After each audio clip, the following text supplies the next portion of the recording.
right. So we are here to talk about the role of research collaborations in driving innovation across academia and industry. And we have an amazing panel. So let me start with some introductions so we can get them out the way, and then we can share some amazing expertise. We have Dr. Suad, an academic and innovation leader specializing in entrepreneurship and technology transfer. She works at King Saud University, where she collaborates closely with researchers and industry to move ideas into the real-world impact. Our friend Wiley Finch is a lecturer and researcher and coordinator of the Cybersecurity Education Program at In Holland University of Applied Sciences in Haarlem.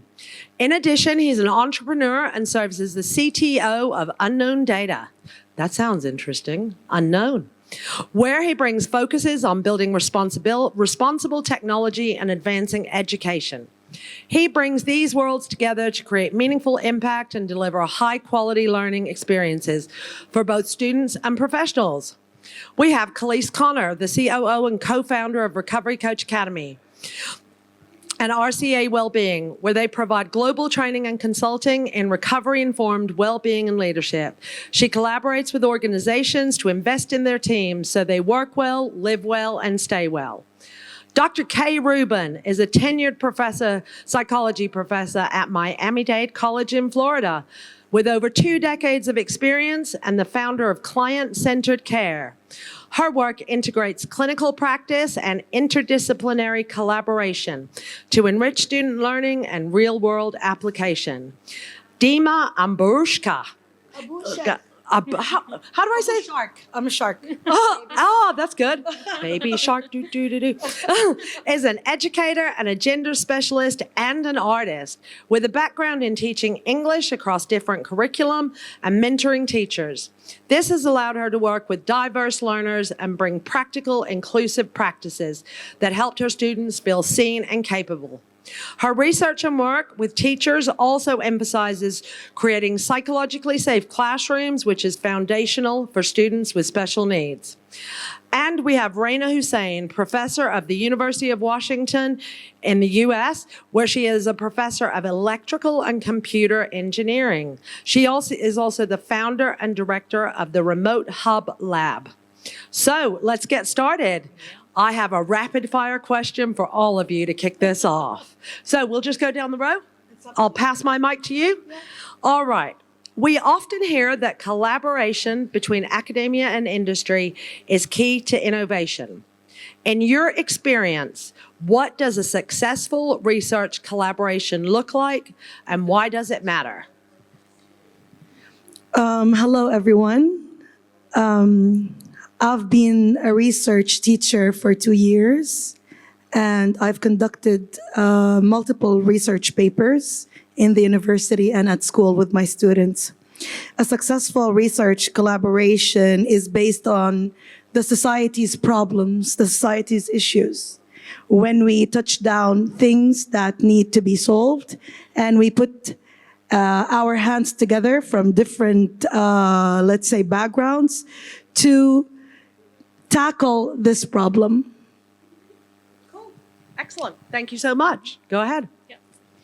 So first of all, I'd like to just remind the audience that the differences between research in academia and research in industry-based. So in academia, we are the researchers are looking for the first erosion of methodology and looking for advanced knowledge and building theories, while in industries, people are looking for immediate solution and solving a problem right now that works right now. So the problem arises usually when the two domains are not aligned together with their goals and values. And that's what always, it's become a conflict, and it's going to be the collaboration here is difficult. So I think the best model for collaboration between academia and between industry is to look for value, the shared value, put a timeline and look for understand each each metrics of success for each part, and then they can have a very successful model in this situation. Great. Thank you so much. And for me, it boils down to three things. One is having shared goals, right? Can you hear me okay? Oh, that's better. One is having shared goals. What is our vision? What is it that we want to improve? Because, today's practice is tomorrow's malpractice. So what are we trying to do better, right? The other thing also is having a growth mindset, which comes along with progressive thinking. How can we do things better?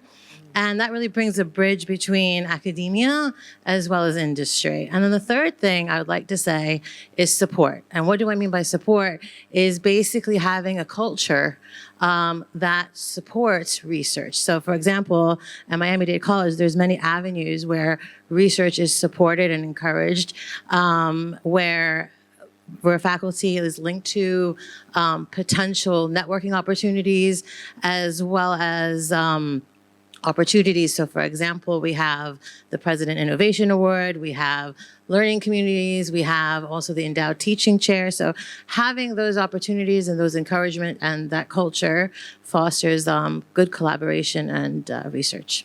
Great. Thank you so much. Could you pass? There's sorry. a mic down there. That's all right. Hello, everyone. Thanks for the question. In my opinion, I believe that successful collaboration between the industry and academia comes from shared goals and transparency. So each side needs to be very transparent and open about what they are bringing to the table, what their expectations are, and what they can compromise so that the academia and industry can meet middle ground. Academia brings real problems. Both actually, but industry brings real problems from the workspace, and academia brings the rigor. And so how can both of them collaborate?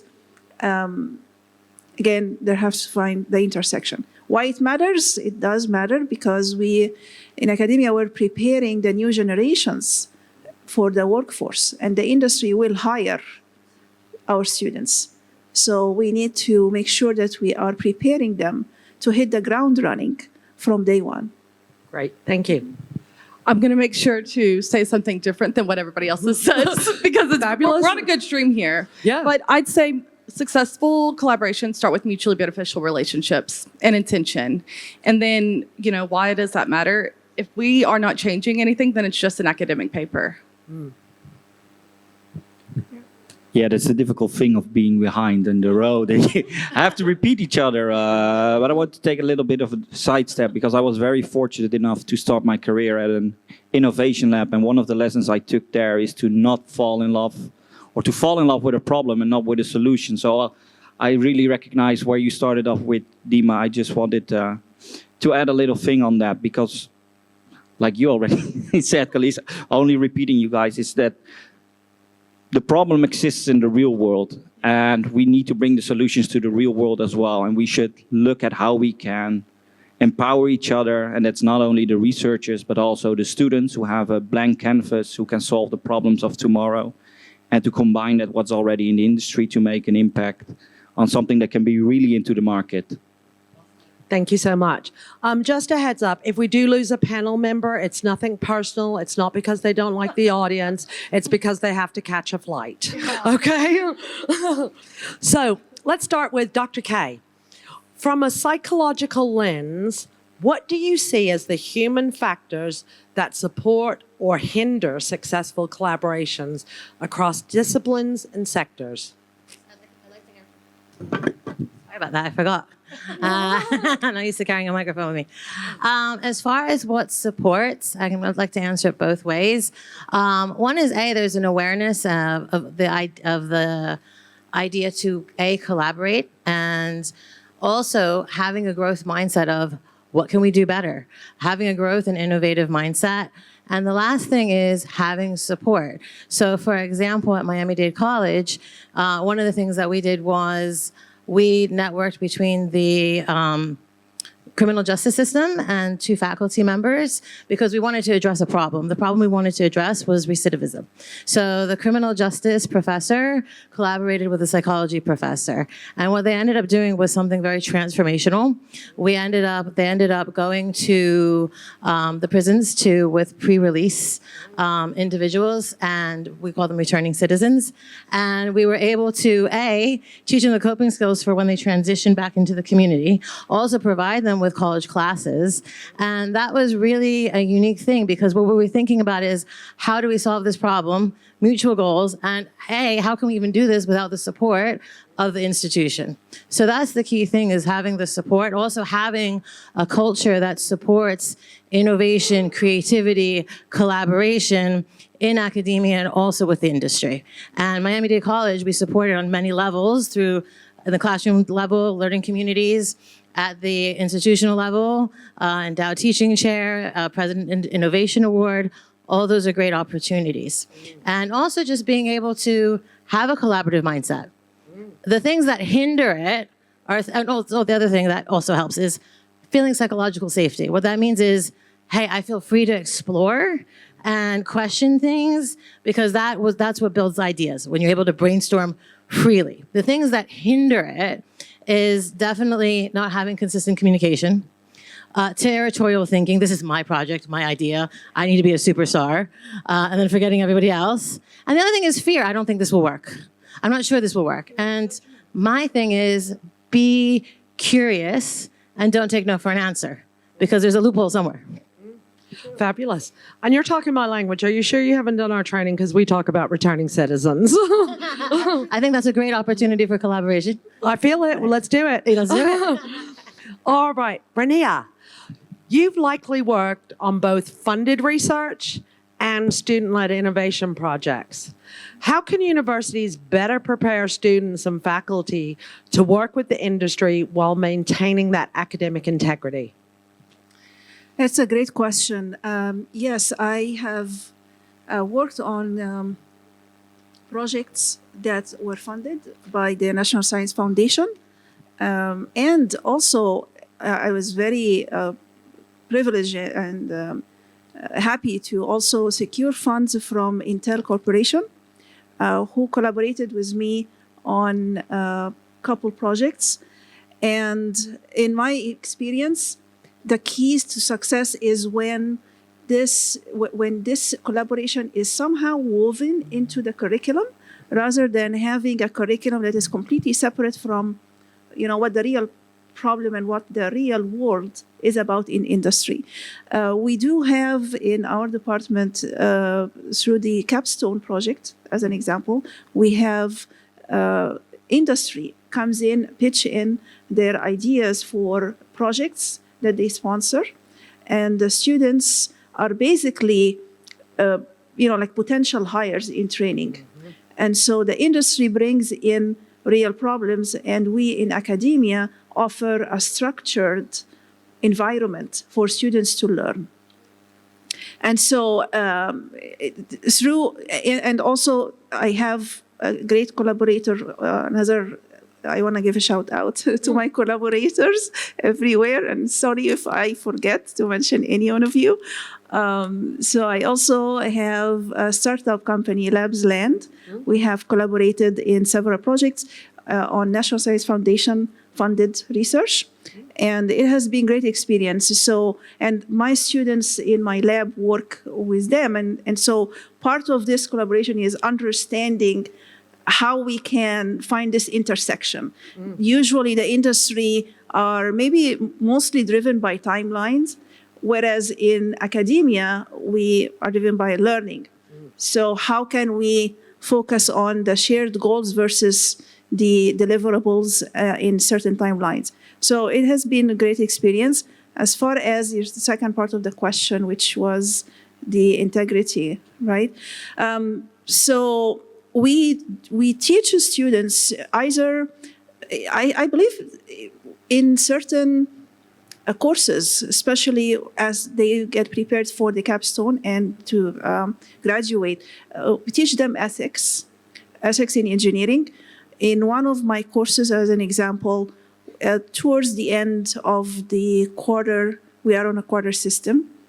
I have one of my lectures, we talk about ethics in electrical computer engineering, and we go over the code of ethics by IEEE and ACM. And so we talk about what does this mean? How can, what does it mean? What is expected from you as an engineer? How can you be an ambassador to the university that you're getting your degree from and to be a professional? So we do talk about that. And we also have, in the University of Washington, we have an entity about basically the IP, about what does it mean if you want to have a startup company, how to transfer research to be commercialized potentially. So we do have a special entity in the university, which I many times invite as speakers to talk to students about what does this mean. Fabulous. Thank you so much. Khalees, I think you're the only one on the panel who doesn't work at a university. Oh, you work at a school. Okay. But you've done research. Yes. So, Khalees, you represent a social impact-driven business that integrates lived experience and data to drive change. How can research collaborations between academia and social impact organizations translate into real-world innovation across well-being, education, and public health? So I'd say I'm very fortunate. We've been working with our research team for the past 2 years. So we have a very great partnership, a great relationship. And when we started that, they didn't sit on the sidelines and just study. They got involved. They attended our trainings. They engaged in the conversations. They listened attentively. They asked questions. They sought to understand, what is it and how does this apply? What does this look like in practice? So I'd say that was the first thing, is they got involved from day one. They were curious, open-minded, willing to learn, teachable, and I think we were very fortunate from that experience.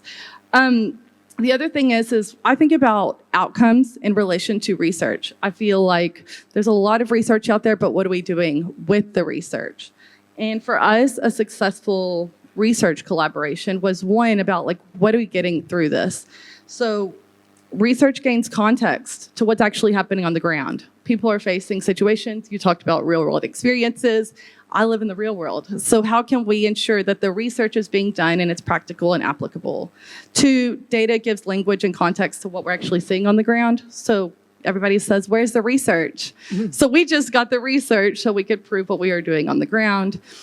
And then 3, it's about innovation being visible. So are we actually seeing it in the culture of the workplace, the organizations, the behaviors, the patterns? Because if we're not, then we're not applying the research. It's just another academic paper and the journals listed online. And so we have to take that from the paper to the practice. And then positively exploit that research everywhere.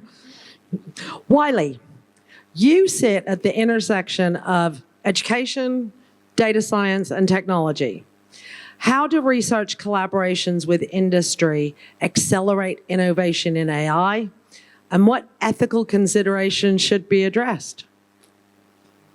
Yeah, it's a beautiful question. It's a difficult one to answer. I want to skip back. I feel every time I speak on a panel, it's only looks like a trip down memory lane, but I ended up in applied science or applied data science by pure chance, actually, because like you said, when you introduced me, I have a background in cybersecurity. And one day somebody came up to me and said, okay, we're doing this research. Can you look at it from a cybersecurity perspective? And by pure chance, it was an applied data science project. And it had to do with the booming we've seen in AI, especially after ChatGPT became available. Don't get me wrong, we've been using AI. Everybody in daily life, everybody has a mobile phone, I think. And since 2007, we have biometric identification, which is a form of AI, at least how it's used in our mobile phones. And that got me into research. And then what we do as cybersecurity specialists, essentially, and it's maybe not making it sound so special as people think, we're digital risk managers. So we look at and we see a technology and we're like, what can be hurt by this technology and what bad can be done with this? And from that perspective, I started looking into that aspect of ethical AI.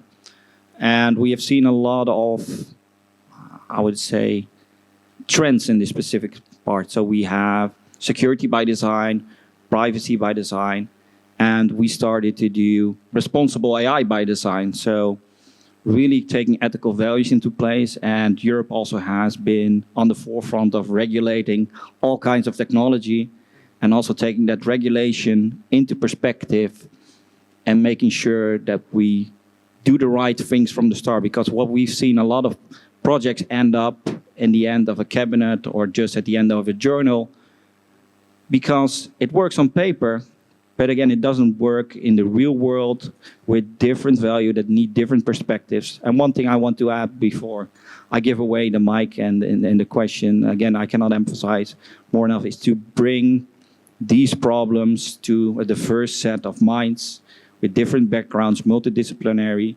I've been fortunate to operate on an international level, seeing different cultures, different perspectives, and bringing that to your projects sometimes gives new insights that we, from our experience, wouldn't even think of because we are all so driven by our experience. So I really want to press everybody to heart to use these blank canvases, these new minds to innovate.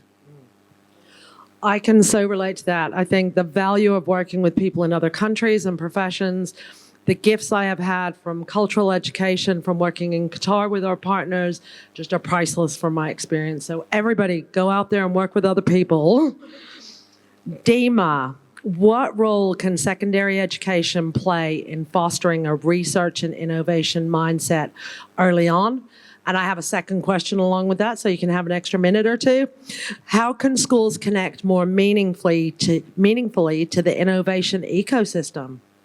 First of all, I want to say what a great bundle of people that we have here. We're exploring the same topic from different viewpoints. And me as a teacher in a school, I want to tell you that some schools are integrating research courses within their education systems. Like IG, they have something called CIPQ, where they teach 11th graders and 12th graders research before they go to the university.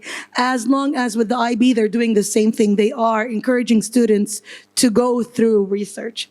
Now, the role that secondary education play in fostering a research and the innovation mindset early on, we need to teach our students in schools open-mindedness, okay? And being able to look for the right resources and using it correctly in their papers. We need to make them differentiate between primary and secondary data. We need to teach them integrity. We need to teach them how to be truthful, okay? How can schools connect more meaningfully to the innovation ecosystem? Again, open-mindedness, building a mindset. Because all the students are used to memorize. When you build that mindset to search for the information yourself, okay, you encourage students to go through research, setting an example. I had that in the university. When I was asked to do a research, nobody told me what to do. Okay, they gave me just these key points and then I did everything on my own. Setting an example makes it easier for these students to go through the research and exposure. Show them examples, show them things that they can follow. It's called real play, not role play, isn't it? Yep. Right, Saud. I love your title as an academic entrepreneur. I've not heard of that before, and I think that is amazing. How do you navigate the bridge between cutting-edge academic research and real-world applications? And what makes collaboration with academia effective or challenging? Yes, I think I mentioned that in the beginning, but I'm going to go in more details in this area. So what I said earlier, academia or as a professor in university, you're looking at the turning problems into conceptual, conceptual like idea as a written conceptual and trying to prove this problem with advancing the knowledge on the field While in industry, we are looking for the solution right away, and we are looking to how we have that solution that works for today's now, and how speed we can catch the data and catch the users for the problem. So what we actually face, I face personally, because I'm working as a director of entrepreneur administration in the university. So I am close to the startups from students and from also professors, and also for external startups coming to the university and looking for collaboration between students and doctors.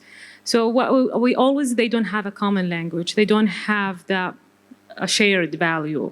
They don't understand each side that what they want. Like for a professor, maybe looking for publication first and proving their point in this field. And looking for evidence and more kind of extending the knowledge. What industry is looking is just a solution, and that works now. So they need to align these and understand each side. So that's I think when we reach this point, and that collaboration is going to be successful, and then we can say they all create a cycle that can, when combined that kind of different view, we can create a cycle for where theories can inform the practice and practice can feed back the theory. Great. So, Thank you so much. Wiley, do you have a mic? Fabulous. How do we ensure that collaborative research doesn't just benefit the academia or the big tech, but also the communities, the students, and the social enterprises?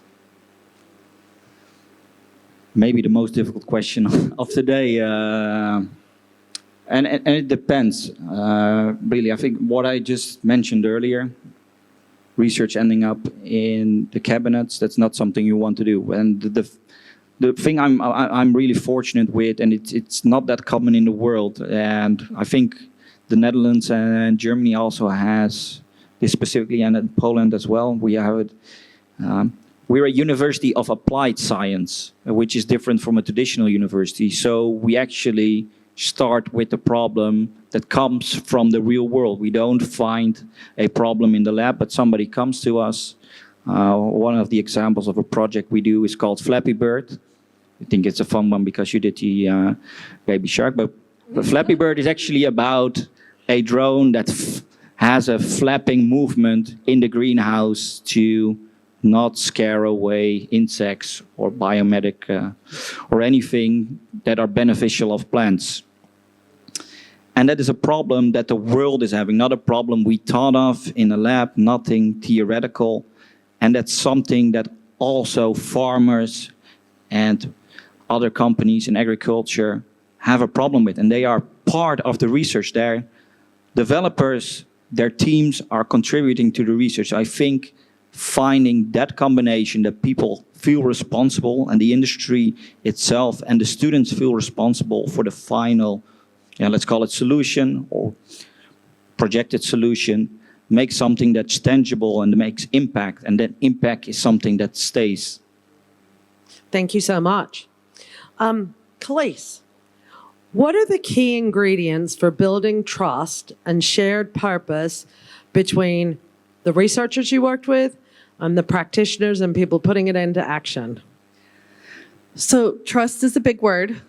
Let's We just talk about the level of circles of trust. let's just start there. Trust is a big word. How do we build trust? Integrity, saying something, doing it, being there. It's relational. So I'm going back to relationships. In order for us to build trust, we have to build relationships with each other. And I think we have to have some alignment, a couple coffees, a couple conversations. Do we even have the same values? Do we have the same intentions? Are we aligned in our purpose and what we want to do? And taking the time to build that rapport. Have you ever tried to work with somebody when there was a lot of tension? It doesn't work out too well, does it? It's very difficult and it's harder than it has to be. So are we even aligned? So then when it comes to shared purpose, that goes about to, intentions. What are we doing here? What is our motives? Who's this gonna impact? And like I say, I just think relationships are so core. And it really is having those couple coffees, getting to know each other. I think about our researchers. We went to a Christmas fair together. You know, we went out of town and it was like, hey, let's go together on the train. We have a relationship with our researchers years down the line. And they're part of, you know, we'll have tacos and talk about treatment at our house, or tacos and talk about different things. And I just think that's the most impactful we can have. I just want to open this question up to you two ladies here. What role does diversity play in your work? And how do you sort of become inclusive in what you do between the academics and the people that you work with?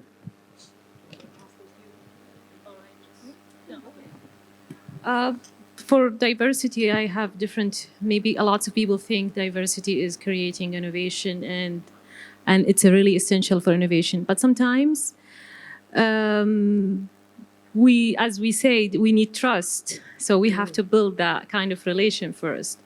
But we can, like, if we talk about like teaching in a classroom, that's different. We can look at it in a different way. I think we should like always not only depend on those people who have a good grades in innovation, because we all know that those people usually have a good grade, but they're not sure that they can have kind of creative idea. Or we have to give a chance for those people who are failing in maybe in the grade and in the class, but they can do something else outside of the class.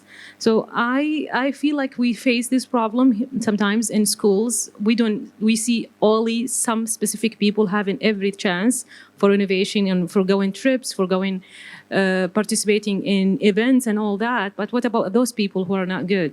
So I think maybe that's related to that question and maybe answer some part of it. Yeah, thanks. I think this is a great opportunity. So if anybody has any questions for this panel, please raise your hand. Let's get involved. I'm not afraid to call on people. I do like people to talk to us. So does anybody have a question? Come on up to the mic. Come on up to the mic. Let's get started. Or you can grab my mic. They're quite happy for you to take it away from me, I'm sure. Yeah, thank you very much. My name is Puneet. Oh, it's not working. It's not here. Okay.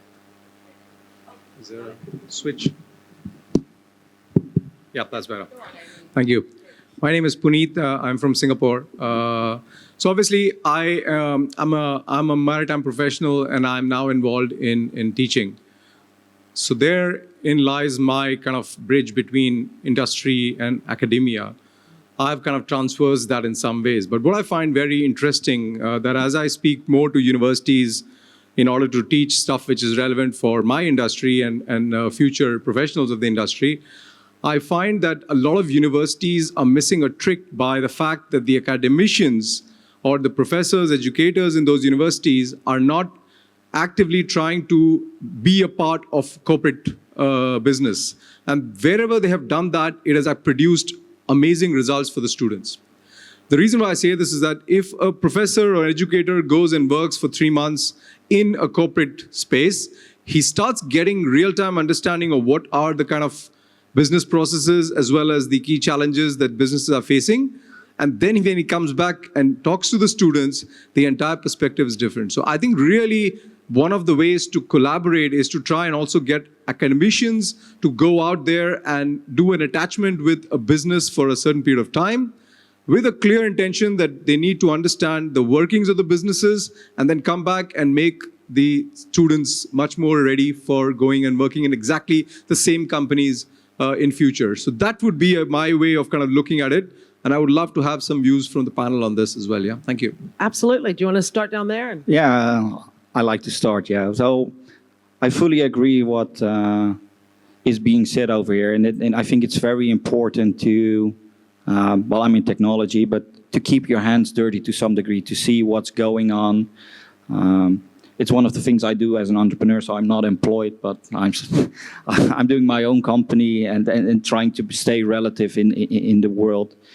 And I think it's a very key point. What we see, at least in the Netherlands, Poland, Germany, and we talk about University of Applied Sciences, this is embedded in the curriculum. We have mandatory internships where students need to go out, work at real companies. We also have an instrument called which is focused on employees to go on internships at companies. And I think we do that not often enough. So I would definitely want to answer that call to both universities and companies to go out and find each other and set up these kinds of collaborations to make sure people come in, people see what's happening in the real world, and making sure we can still offer the solutions that are relevant. Thank you. Anybody else? Feel free to comment. Well, I completely agree with that. As we said, we had our researchers show up. And I think, how can you teach something that you don't even understand on the ground? I mean, that would be the question I would pose. And we have academics attend our training a lot, and they struggle. I'll tell you right now, they struggle because they've been doing the same things for years. They have a mindset, I know it's right. I'm a teacher. I teach the children. They're supposed to know. And so that is a mindset thing, too, within the academics we're seeing. So that's all I would say. And that's a bigger issue to combat, and it's not going to happen overnight. Thank you. Yeah, I echo what my colleagues have said, and I thank you very much for mentioning this. This is very important, and I wanna invite industry and academia to work together on creating this pipeline of faculty members who get the chance to work in the industry for 3 months. Now, I understand this. There is obligations on faculty members, so it's not like, something that just can be done right away. This needs some sponsorship, funding, maybe grants. And so I want to call on industry to bring more grants to universities, to sponsor faculty members for time release so that they can be released from their faculty obligations maybe during the summer time, to go and work for the industry and get this experience from time to time. It doesn't have to be every year, but every few years, so that they can refresh their ideas and of what is happening in the industry. So yeah, thank you. It's a great cause. Totally support it. And I also call on universities to facilitate this to happen as well. So I'm calling on both sides to work together. Yeah. Thank you so much. Right, we are down to our last few minutes. So if I could ask each of you to briefly give one piece of advice to someone looking to build a meaningful research collaboration across academia and industry, what would it be other than what we just said? Do you want to start? That's really now difficult because I think, again, is collaboration between academia and industry is not optional. It's essential. We have to work on it. We have to move from conservation to action. One of the things that I want to mention, what the previous question is, we have to give incentives for professors and doctors in university or teachers for doing this job. That will maybe help. That's one of the ideas. So if I were to give a suggestion, I will say for the universities, please make sure that the curriculum is dynamic, so that it is updated as the industry evolves and the technology is changing on a daily basis as we speak. There's something new coming up. So is the curriculum going to stay fixed forever? That is not going to be helpful. So make sure that the curriculum is dynamic and evolving with the technology and keeping up with the industry trends. And for the industry and companies, I would say, please reconsider what is the definition of your timeline when you collaborate with the academia, because those who will be working on this collaboration are the students. And so there should be room for curiosity and innovation, which means that there should be more time given for experimentation and even failure. So that if this happens, this collaboration Again, I guess this comes to the first point we talked about in the opening question of what's the expectation from both sides and where's the intersection. And if this intersection can be communicated clearly and agreed upon, then, in my opinion, everybody will thrive and this will push the field forward. Great. Thank you so much. I'm going to say with relationships again, but also think about the impact of the research for the people. Not everybody, we're humans, we have feelings, emotions, we make mistakes, we try again, we learn from our mistakes. Let's think about who's going to be impacted by the research, because often we don't take that into consideration. We need to remember the people as much as the data. Great. Thank you. Wiley. Yeah, one takeaway I take from this panel is that I'm blessed with brilliant minds that I see as leaders, and I really want to call upon educators and leadership, especially the ones who are in front of the classroom, in front of the research, dare to take that step. We all see the need, we see the problem we want to bring together, and change starts with one person taking the step forward. So if you're in front of education, you're in front of research, you're in front of a company that wants to get more value out of research and collaborations, be the one that dares to take the first step, and that's when we're going to see real change. Thank you. We like to say one conversation can change anything. So please, if you... Oh, do we have time for one quick question? Come on up, sir. Sorry. Let's make it happen. Okay. Thank you. I had a couple of points. One point, anyway, Puneet has already mentioned. Probably one addition to that could be the willingness of universities to help faculty for industry immersions quite regularly, so that they bring in the best practices back to campuses and also trying to do it. The second point I had was the role of policymakers. So we talk about industry and academia always, but quite often we miss the factor that policymakers do either make a stumbling block or probably have a larger role to solve a nation's problem. So I think it's not just industry and academia, and also there's a third party which also need to be equally partnering in that. Yeah. Would any of you like to comment on that, about how government, bureaucracy, anything like that, policymakers affects or maybe hinders or impacts your research? Yeah. We're starting with Wiley. Maybe because it's because I'm an entrepreneur, but I never see roadblocks. I only see challenges we can overcome together. So that would be my response, to see this as a challenge, to tackle that together, and to find your way to solve this challenge and become bigger of it. Or build a relationship with the policymaker. There you go. Yell it again. Just build a relationship with the policymaker, and then you're good. I agree to your point on that. That's where the conflict comes in. Yes, it often does. Ladies, would you like to add a comment to that? You're okay?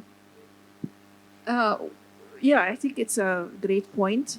And I think it depends on every country. So countries differ in their structure and the system and the government. So I don't think there is like one answer that fits everybody.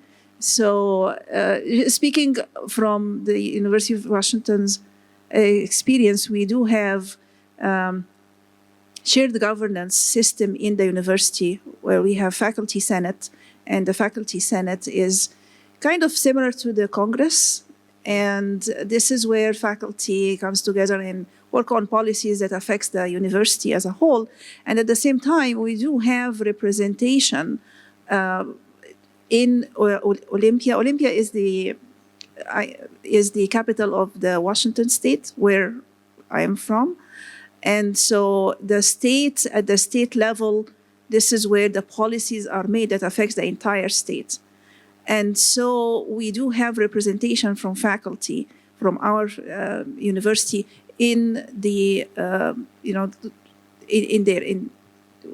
that works with the elected senators at the state level and brings forward what we as faculty and the university talks about and what our priorities are, and at the same time understand what the priorities from the state is and how we adapt or adopt these policies and vice versa. So there is this channel of communication between the faculty governance in the university and the state governance.